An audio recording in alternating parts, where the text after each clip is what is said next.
Hey there, it's Susan Pierce Thompson, and welcome to the weekly vlog. So, in this last week, I went outside and noticed a little package on my front doorstep. It was little, but it was thick and heavy and kind of solid. And it was addressed to me, so I went in the house and I got some scissors and I opened it up and I saw two stacked copies of this, hot off the presses, on this bright day.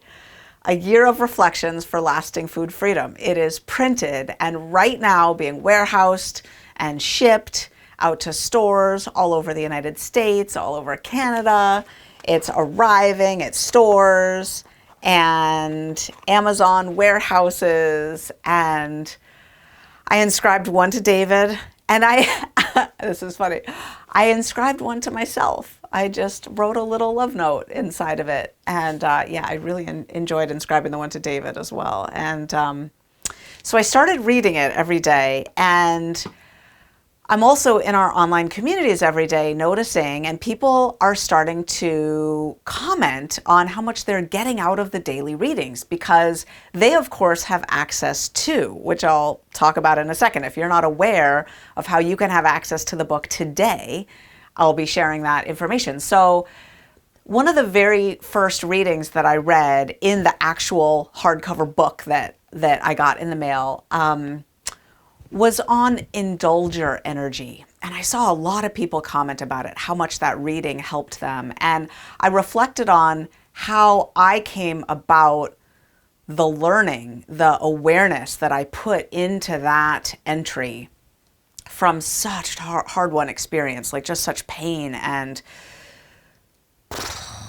oh, such a groundhog day of misery over and over again. This was during a stretch of time when I was breaking my bright lines wickedly, like binging on sugar and flour. And it was mostly 2016 and 2017.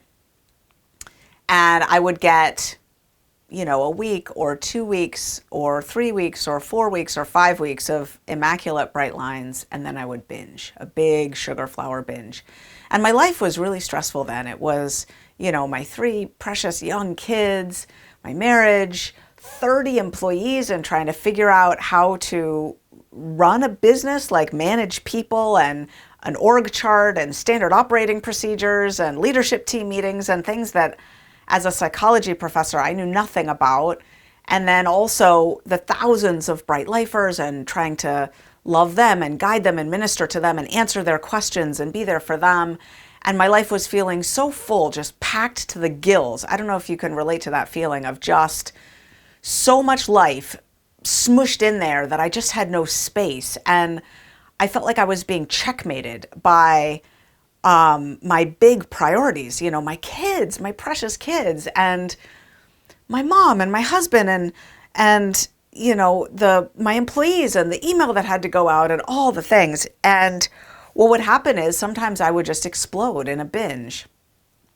Luckily, I'd gotten enough self-compassion, tools for really being loving and gentle with myself that I didn't beat myself up when I picked up the food. In fact, what I did was I was very loving and compassionate with myself. And I would just say, okay, sweetie, well, now you need to ride this binge out. You can't my binges were like a freight train. I couldn't get in front of them or I would just get smushed. So I knew that I had to just give myself time and space to just binge, which meant sitting on the couch and eating copious amounts of food. And sometimes I could get back on track the next day. Sometimes it would take me 2 days.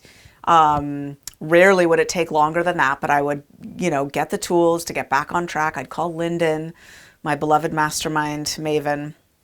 I would, reach out to other support folks and get back on track. And when I started doing some parts work on this and I found the food indulger part, that indulger energy that was leading me to engage in these big blowout binges, basically what that indulger energy was wanting was, shockingly, some time to sit on the couch, a reprieve, like some space, some downtime.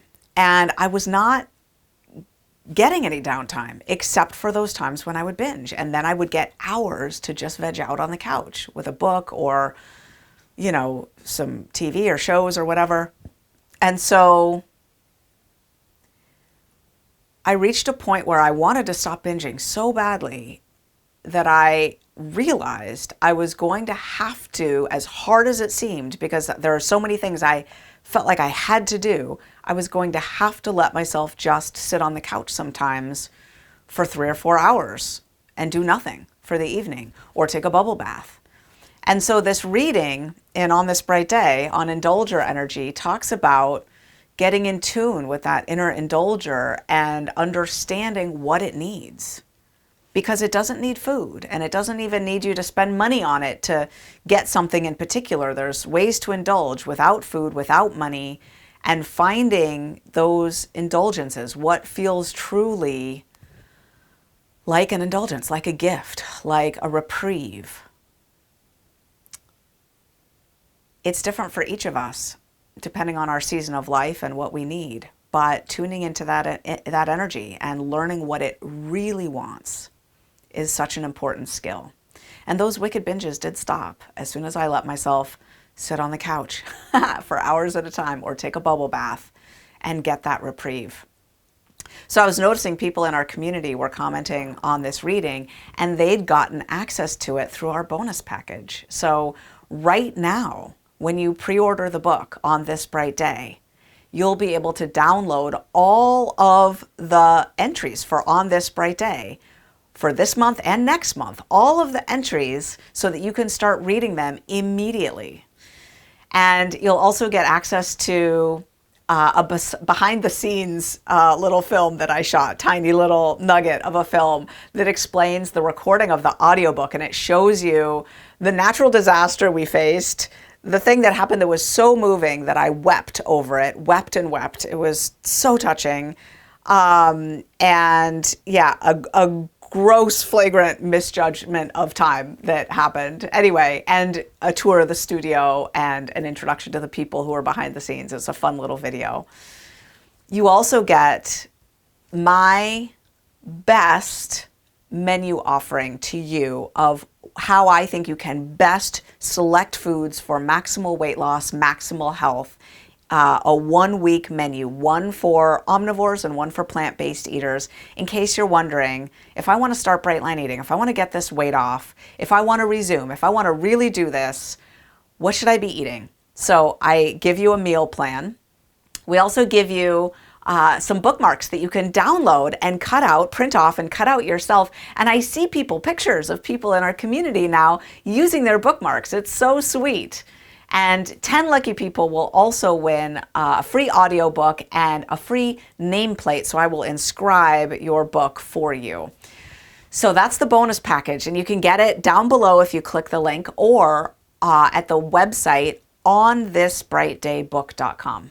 onthisbrightdaybook.com. onthisbrightdaybook.com. And that's the bonus package. Now, there's also a grand prize for people who buy the most books to come visit me in Rochester, New York. So 3 people will win that grand prize.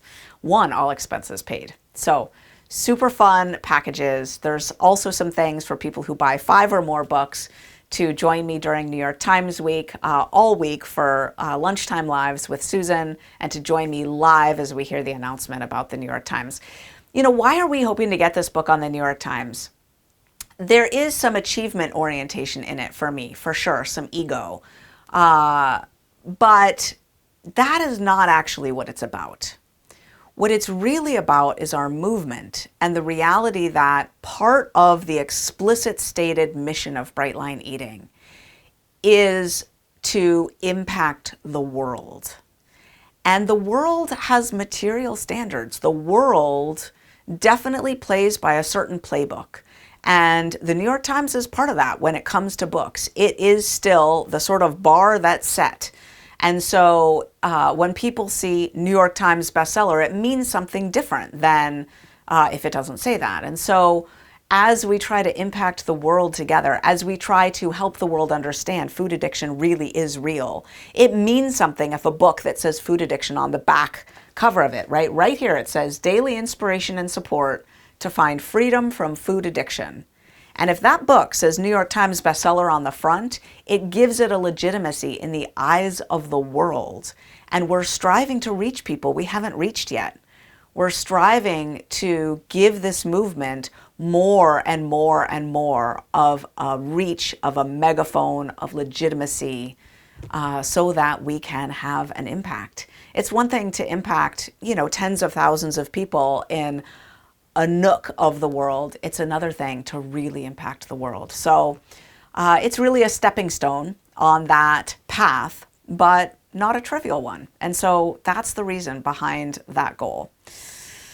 So that's the weekly vlog. Click down below, pre-order your copy, get your bonus package so that next week when I talk about the entry from the book that is hitting people this week, you will have already read it and had your own lived experience with the inspiration and aspiration that it provided for you. Whew, that's the weekly vlog. I'll see you next week.